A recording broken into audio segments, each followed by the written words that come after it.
Qu'il s'agisse d'un renard, d'une chauve-souris ou d'un fourmilier, découvrez aujourd'hui 10 espèces animales exotiques que vous pouvez avoir envie d'adopter.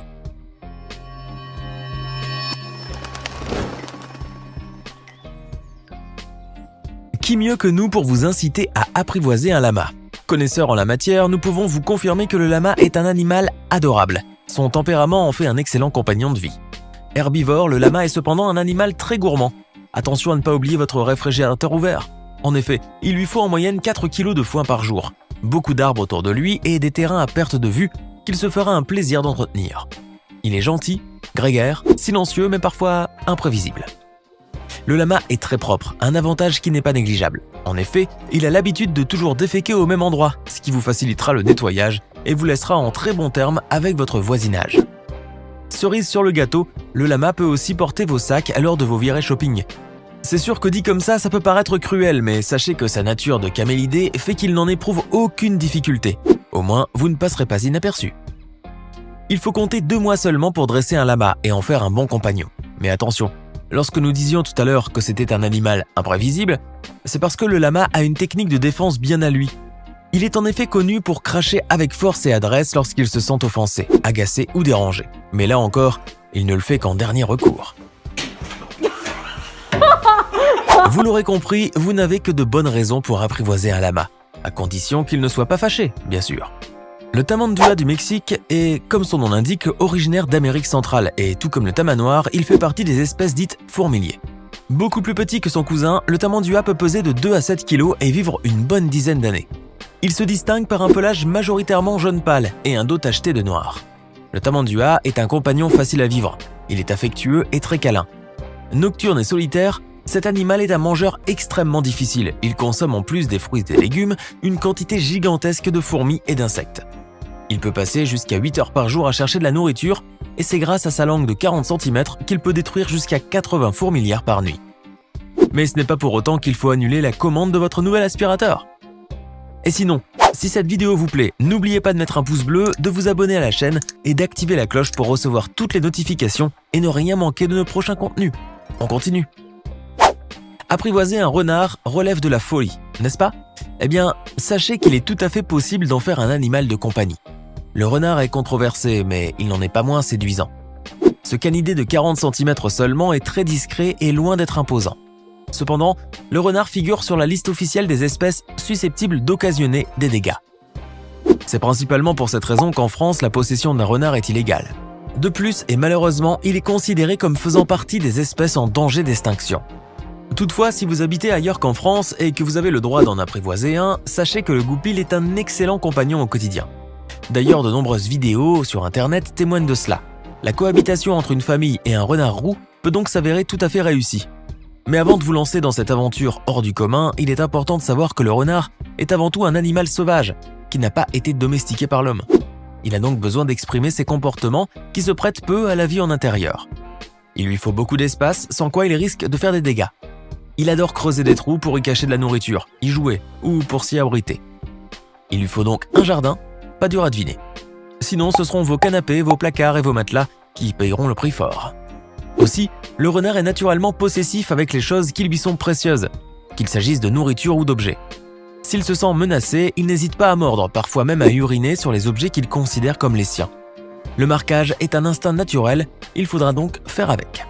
Fidèle à sa petite bouille toute mignonne, le renard est attachant et discipliné, mais gardez tout de même à l'esprit qu'il n'en reste pas moins un animal sauvage, donc on ne baisse jamais la garde. Même s'il est en apparence inoffensif, l'iguane vert est un animal sauvage et exotique, il doit donc vivre dans des conditions semblables à ce qu'il trouverait dans la nature. Même domestiqué, il n'en conserve pas moins ses instincts naturels. Il est capable de mordre s'il a peur ou s'il est stressé. Ainsi, le manipuler nécessite beaucoup de délicatesse. L'iguane demande beaucoup de temps à être dressé, afin qu'il comprenne que vous n'êtes pas un prédateur mais un protecteur. Il passe le plus clair de ses journées perché sur une branche, ne se déplace quasiment jamais et ne bouge que pour se nourrir, et encore. C'est d'ailleurs pour cette raison qu'on lui a attribué l'expression lézarder. Ne comptez donc pas sur lui pour qu'il vous divertisse. Son entretien ne demande pas de soins particuliers en dehors du traditionnel nettoyage régulier du terrarium et du changement de son bassin d'eau toutes les semaines pour éviter l'apparition de parasites. Si vous vous en sortez bien, vous aurez 10 longues années à vivre avec ce spécimen. Le phalangé volant est un petit marsupial originaire d'Australie de l'Est et du Nord, de la Nouvelle-Guinée et de l'archipel Bismarck. Et comme dans phalangé volant, il y a le mot volant, mieux vaut pour vous, si vous souhaitez devenir le propriétaire d'un phalangé volant, que vous investissiez dans une maison en campagne avec de vastes terrains alentours. Ainsi, cet animal est capable d'effectuer des vols planés sur de longues distances. Le phalangé se nourrit d'une grande variété d'exudats de plantes, d'insectes et d'arthropodes. Il possède un doigt très allongé qui lui sert à extraire les insectes des arbres, ainsi que des incisives inférieures élargies pour mâcher l'écorce. Il ne faut pas trop l'approcher de votre visage, on ne sait jamais. Si vous prévoyez d'apprivoiser un phalangé volant, vous devez d'abord connaître ses besoins et déterminer si vous êtes en mesure de les couvrir. Le phalangé est très sociable, et est donc conseillé d'en adopter plusieurs. Pour information, à l'état sauvage, le marsupial arboricole vit en colonie comptant jusqu'à 12 individus avec un mâle dominant. Courage à vous! Ces étranges créatures s'appellent les capybaras. Ces animaux proviennent d'Amérique du Sud et d'Amérique centrale et ce sont les plus gros rongeurs existants. Ils peuvent peser jusqu'à 65 kg et leurs femelles sont relativement plus grandes que les mâles. On vous voit déjà bouder ce charmant petit animal, mais attendez, nous n'avons pas fini. Les capybaras se nourrissent principalement d'herbes, d'algues lacustres et parfois de leurs propres excréments pour profiter davantage de la nourriture. Pas très ragoûtant. Paradoxalement, le capybara est un animal propre et convivial. Les capybaras sont particulièrement intelligents, ce qui en fait un animal idéal pour la domestication. Vous pourrez ainsi les dresser facilement, leur enseigner des astuces et des attitudes différentes de celles auxquelles ils sont habitués à l'état sauvage. Leur apprendre à demander à manger, à s'asseoir, à montrer de l'affection et plusieurs autres comportements qui faciliteront la communication avec eux sont tout à fait accessibles. Les capybaras font de parfaits animaux de compagnie si l'on peut répondre à leurs besoins. De l'affection, un endroit à l'abri, de l'herbe et de la paille, en plus d'un bassin peu profond pour leurs envies de trempette et ils seront plus heureux que jamais. Apprivoiser un singe n'est pas très commun, surtout lorsqu'il s'agit d'un ouistiti. Cet animal originaire du Brésil et du sud de l'Amazone vit en groupe constitué de 5 à 15 individus et ne conçoit pas la vie en solitaire.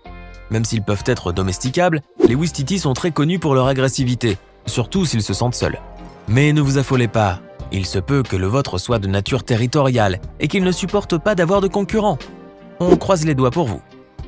Pour être sûr de réussir le dressage de votre ouistiti, il est conseillé d'en adopter un très jeune qui ne dépasse pas les 2 mois. Autrement, ils peuvent se montrer très imprévisibles, voire même incontrôlables. Les ouistiti de plus de 2 mois auront très peu de chances d'être dociles et dressés par les adoptants.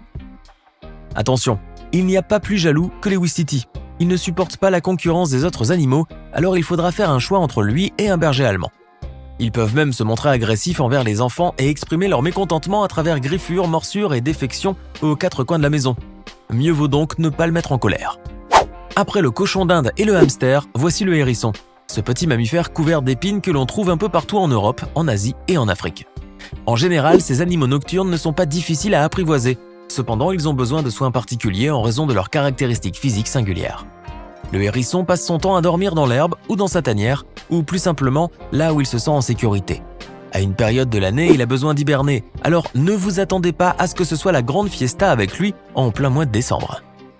Le hérisson peut s'accommoder facilement à son environnement et à la vie avec d'autres animaux domestiques, même s'il est de nature plutôt solitaire. Toutefois, il aura besoin d'espace pour se déplacer car il sera difficile de l'habituer à un espace clos. Et pour bien l'éduquer, il est important de le socialiser dès son plus jeune âge. Malgré les épines sur son dos, cet animal timide possède un caractère incroyablement doux. Et dernier petit détail, non négligeable. Pour prendre le hérisson dans vos mains, il va falloir vous munir de gants de cuisine si vous ne voulez pas vous retrouver avec des passoires à la place des mains. Ceci est loin d'être une blague, même si nous adorons en faire. Si vous n'êtes pas trop fanat de chiens, de tortues ou de lapins, sachez que vous pouvez très bien adopter une mygale. Source de terreur chez les arachnophobes, les mygales sont des animaux que beaucoup de personnes redoutent. Pourtant, ces arachnides sont inoffensifs pour l'humain, bien qu'il faille les manipuler avec délicatesse. Si vous faites partie de ces rares personnes qui s'intéressent aux mygales, même si nous en doutons fort, sachez qu'il est important de se renseigner auparavant sur l'espèce en question. Et comme on est gentil, on vous fait un petit résumé. Une mygale n'est pas un animal que l'on adopte sur un coup de tête. Ne vous laissez pas emporter par le coup de folie et posez-vous les questions essentielles qui s'imposent dans une situation pareille. Il faut tout d'abord s'assurer que vous n'en avez pas peur du tout. Car si vous voulez apprivoiser une mygale alors que cela fait 3 mois que vous hésitez à détruire le nid de l'araignée dans votre chambre, ce n'est pas une très bonne idée. Et puis, sachez qu'adopter une mygale, c'est se lancer dans une aventure de 25 ans, oui, un quart de siècle. Enfin, prenez en considération qu'une mygale n'est pas un jouet, ni un animal avec qui vous pouvez faire mumuse. Il faut simplement s'en occuper et la regarder de loin. Ah oui, dernière petite chose, il n'est pas impossible que la mygale vous morde. Même si sa morsure n'est pas mortelle, elle peut néanmoins être extrêmement douloureuse. Quant à sa nourriture, sachez que la mygale ne mange que des animaux vivants, donc elle a besoin de chasser. Des grillons, sauterelles et autres blattes que vous trouverez en animalerie. À moins que vous vous mettiez également à apprivoiser des blattes. Berk. Lorsque l'on vous dit chauve-souris, vous avez envie de prendre vos jambes à votre cou. Mais cette fois, il ne s'agit pas de n'importe laquelle, il s'agit de la chauve-souris blanche du Honduras, beaucoup plus mignonne. Cette petite fripouille ressemblant à une boule de coton est originaire d'Amérique centrale et vit dans les forêts tropicales. Pour s'abriter, elle s'aligne en groupe à l'intérieur de feuilles de l'héliconia, qu'elle coupe en V. Contrairement à beaucoup d'autres espèces de chauves-souris, celles-ci se nourrissent exclusivement de fruits et de plantes, donc aucune crainte à avoir pour vos oreilles. Pour les apprivoiser, il faudra reproduire un environnement qui ressemble le plus possible à leur environnement naturel. Mais rassurez-vous, aucun rapport avec les fameuses suceuses de sang que l'on connaît tous. Maintenant que vous avez quelques idées sur les animaux exotiques que vous pouvez adopter, dites-nous dans les commentaires lequel seriez-vous tenté d'apprivoiser. Hey! Savez-vous que nous avons des centaines d'autres vidéos disponibles pour vous? Commencez immédiatement une nouvelle vidéo en cliquant sur l'une de ces deux propositions et à demain, même heure, même chaîne pour de nouvelles découvertes.